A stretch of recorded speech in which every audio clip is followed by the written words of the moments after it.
പശ്ചിമേഷ്യൻ സമവാക്യങ്ങളെ അടിമുടി മാറ്റി എഴുതിക്കൊണ്ട് ടെഹ്റാനിൽ നിന്ന് വരുന്നത് ലോകത്തെ ഞെട്ടിക്കുന്ന പുതിയൊരു തന്ത്രമാണ്.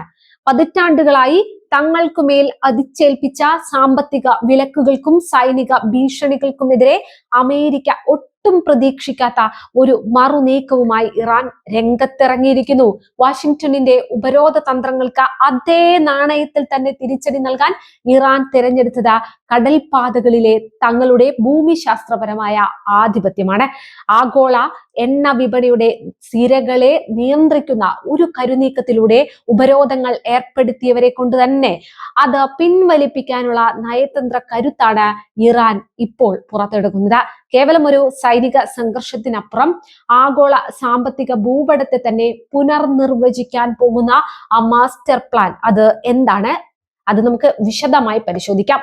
തങ്ങളുടെ പരമാധികാരത്തിന് നേരെ ഉയരുന്ന ഏത് നീക്കത്തെയും കടലിലും കരയിലും ഒരുപോലെ ചെറുത്തു തോൽപ്പിക്കാൻ സജ്ജമാണെന്ന ശക്തമായ സന്ദേശമാണ് ഇറാന്റെ സൈനിക നേതൃത്വം ഇപ്പോൾ നൽകുന്നത്.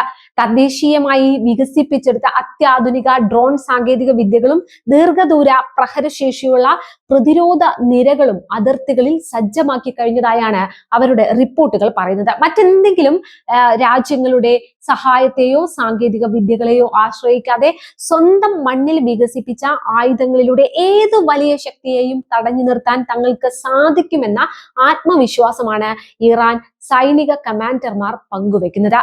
തങ്ങളുടെ മണ്ണിലേക്ക് കടന്നു കയറാൻ ശ്രമിക്കുന്ന ഏതൊരു വിദേശ അധിനിവേശ ശക്തിക്കും ഒരിക്കലും നികത്താനാവാത്ത പ്രഹരമേൽപ്പിക്കാൻ രാജ്യം സുസജ്ജമാണെന്ന് ഇറാൻ വ്യക്തമാക്കുമ്പോൾ അത് വെറും ഭീഷണിയല്ല, മറിച്ച് വർഷങ്ങളായുള്ള പ്രതിരോധ വികസനത്തിന്റെ തെളിവാണ്.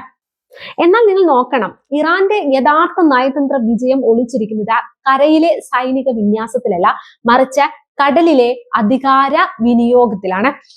ആഗോളതലത്തിൽ ഒഴുകുന്ന പെട്രോളിനും ഉൽപ്പന്നങ്ങളുടെ പ്രധാന കവാടമായ ഹോർമുസ് കടലിടുക്കിലെ സുരക്ഷാ ചട്ടക്കൂടുകൾ പരിഷ്കരിക്കാൻ ഇറാൻ മുൻകൈയെടുക്കുന്നു.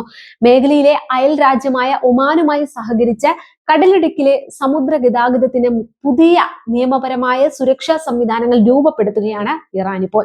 തങ്ങളുടെ സുരക്ഷയ്ക്ക് ഭീഷണിയാകുന്ന പഴയ സംവിധാനങ്ങൾക്ക് പകരം പുതിയ നിയന്ത്രണങ്ങൾ കൊണ്ടുവരുന്നതിലൂടെ കടൽപാതയിലെ തങ്ങളുടെ നിർണായക സ്വാധീനം ഉറപ്പിക്കാൻ ഇറാന് സാധിക്കുന്നു. ഈ കടൽപാതയിലൂടെയുള്ള തടസ്സമില്ലാത്ത ഗതാഗതം ലോകത്തിന് എത്രത്തോളം അനിവാര്യമാണെന്ന് കൃത്യമായി മനസ്സിലാക്കിക്കൊണ്ട് തന്നെയാണ് ഇറാൻ ഈ തന്ത്രപരമായ ചരടുവലികൾ നടത്തുന്നത്. ഇറാന്റെ ഈ നീക്കം അമേരിക്കയെ പ്രതിരോധത്തിലാക്കിയിരിക്കുകയാണ്. നേരിട്ടുള്ള സൈനിക നീക്കത്തിന് മുതിർന്നാൽ അത് ഹോർമുസിലെ ഇന്ധന നീക്കത്തെ ബാധിക്കുകയും അങ്ങനെ സംഭവിച്ചാൽ പാശ്ചാത്യ സമ്പദ് വ്യവസ്ഥകളിൽ പണപ്പെരുപ്പവും എണ്ണവില വർധനവും നിയന്ത്രണാതീതനാവുകയും ചെയ്യും. അതുകൊണ്ട് തന്നെ പരോക്ഷ മാർഗങ്ങളിലൂടെ പ്രശ്ന പരിഹാരത്തിന് ശ്രമിക്കുക മാത്രമാണ് അമേരിക്കയുടെ മുന്നിലുള്ള വഴി എന്ന് പറയുന്നത്.